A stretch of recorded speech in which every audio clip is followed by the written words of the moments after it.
right, my iPad isn't charged. We're gonna have to just do this. Hi, did you miss me? Oh my God, this actually looks better than I thought. Cool. All right, here we go. This is what a balanced life should look like. 8 hours of work, 8 hours of leisure, and 8 hours of sleep. But I doubt that any of you actually have a life that looks like this. Mine looks more like this. And I'll take a guess that yours looks about the same.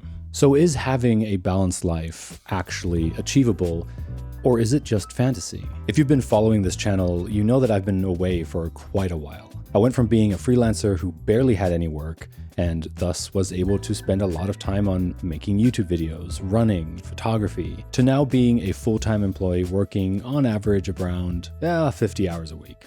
So what better topic for me to return with than this? Here's me trying to find balance in my life again. 2025 was not the best year for me. I moved back to Germany from Finland with this high expectation that I would do everything right this time. Kind of like I learned how to do in Finland, theoretically. My plan was to work, run a marathon, meet friends, fall in love, move into my own apartment, and well, not a lot of that happened. If you look at my list of things I wanted to achieve last year, you could argue that I basically achieved only one of them. And why? I really love my job. I haven't had a single day where I dreaded going into work. But maybe that's also part of the problem. It means I have no problem working longer hours because the days go by so quickly. Also, the nature of my job requires me to stay at work pretty late some days, and that does mess up plans with my friends or my running schedule. Most of the days I would come home around 7 or 8, grab something to drink, and then just watch YouTube before falling asleep. And then wake up the next morning and leave around 7, 8 o'clock again. On the weekends, I would just lie around, telling myself that I was recovering from the previous week, when in reality, all I was doing was forgetting all these positive mental health tools that I had built in Finland.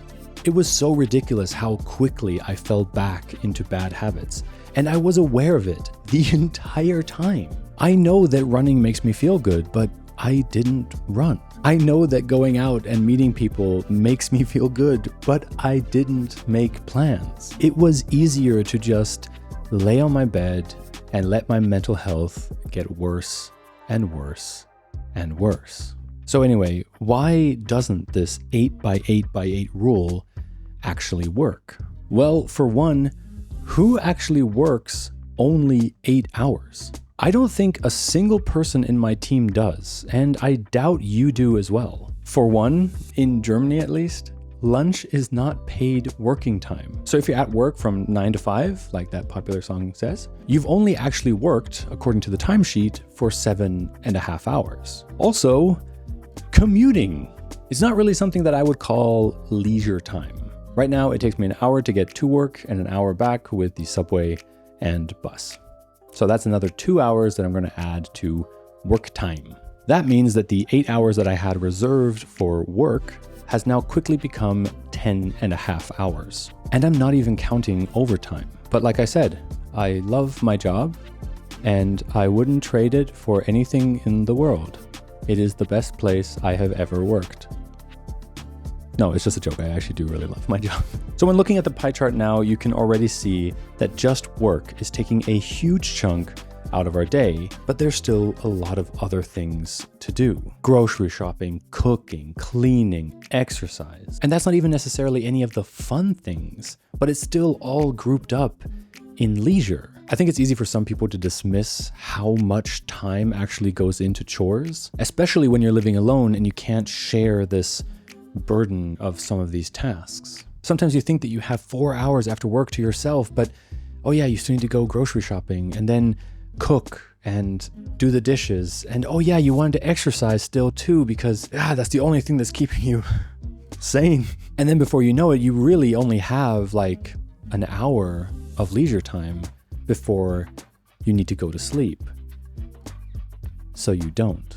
Sleep is such an important part of life. I don't even have to tell you why, because I think Everyone in the world already knows about all of the benefits that sleep can bring you. I usually go to bed around 10 and wake up around 6. With very few exceptions, unless I'm out with friends or on a date, I will be in bed by 10.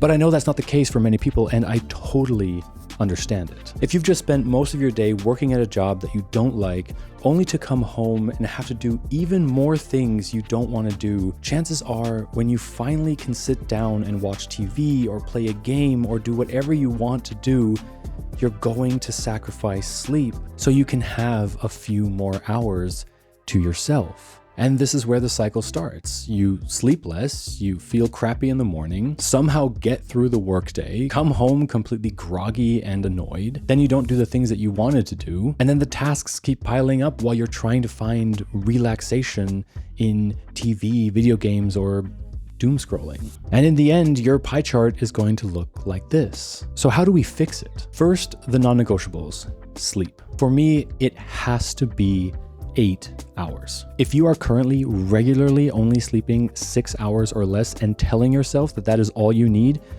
you are gaslighting yourself. That's just my opinion, but try sleeping 8 hours a night for a week and see how you feel. It's amazing.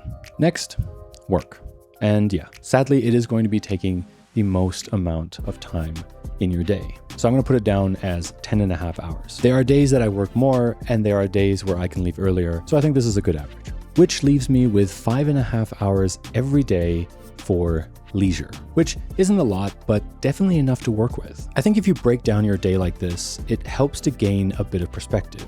It's not pretty, especially if you don't like your job and you feel like it's just sucking all the energy out of you. But seeing that I have 5 hours every day for myself, the hour of exercise it takes me doesn't feel like that much anymore. And I can spread out my chores over the week, so I only have to do half an hour to an hour every day. Also, there's one thing that I didn't really mention this entire video: the weekend. I've only been talking about what happens during the week, but if you add the weekend, suddenly the pie chart for the week looks very different. We have 168 hours per week. And now I'm going to look at my notes because I did not think about including the weekend until I started filming. So this is all off the cuff. Anyway, so we have 55 hours of work. So assuming that we're at work for 8.5 hours every day with a travel time of 2 hours, that means we are spending 55 hours a week at work. 8 hours of sleep per day is 56 hours per week. That leaves us with 57 hours of leisure per week. So if you take a look over the whole week, the pie chart suddenly looks way more even. All right, now back to the script. Buddy, you are rusty.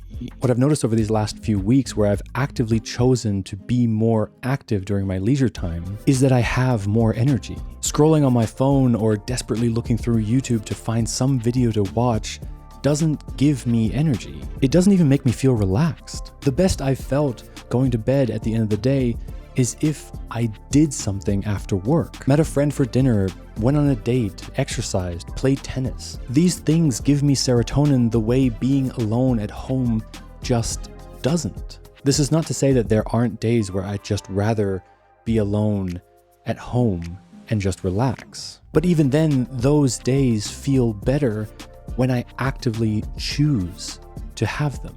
And it wasn't just the default. And that's how I'm going to be balancing my life from now on. Not with time, but with intention. I'm not going to get all in my head about all this time that I'm spending at work and then get frustrated that I have no time for myself and then just spend most of my time mindlessly on social media. Thank you for watching. I know this video was a little bit rough. I'm still getting into it. I need a lot of work. It's been like a year since I last posted. So yes, I have a lot to say. Some of it is stupid. No, it's not. Nope. Negative self-talk. See, we're going to do that too.